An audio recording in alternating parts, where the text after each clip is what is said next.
Just a quick video to show, so this is the Slayer. This is a full wave volt quadrupler, 470 volt GDT, fires constantly.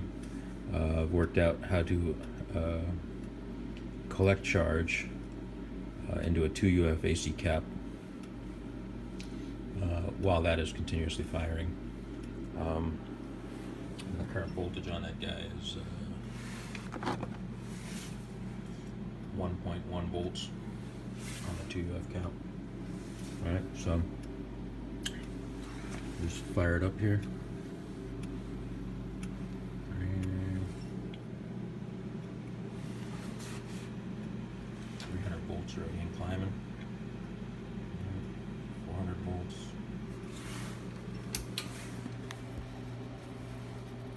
GDT's lit.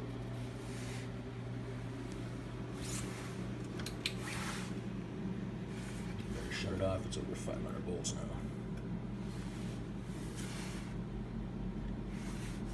2 UF, 500 volts. Slayer collector. We'll call this the dark stalker, because it consumes the dark and produces light.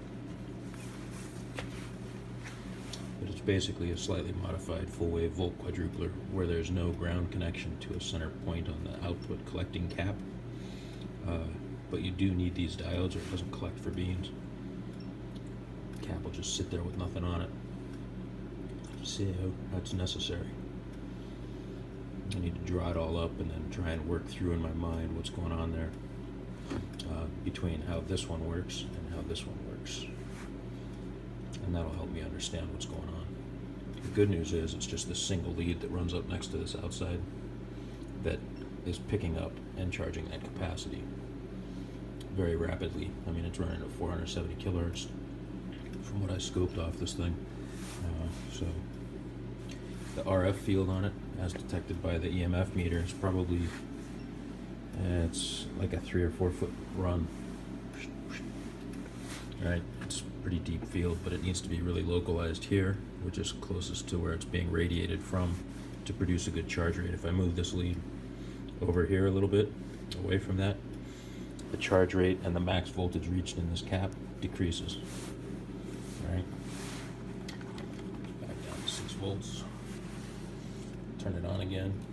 Just bang on.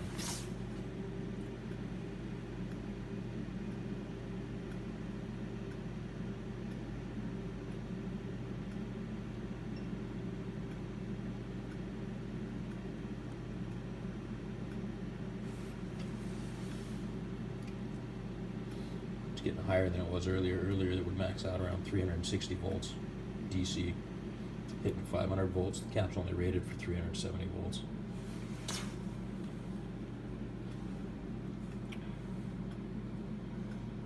The next thing is to build something that passively discharges interruptively based on a voltage that gets reached. So you can see about charging this back up, it's sitting at 9.7 volts, but that's the next target, I suppose. We'll see if we can charge that back up. And if so, then we might be able to cord it up. See how that works. All right, pretty interesting, huh?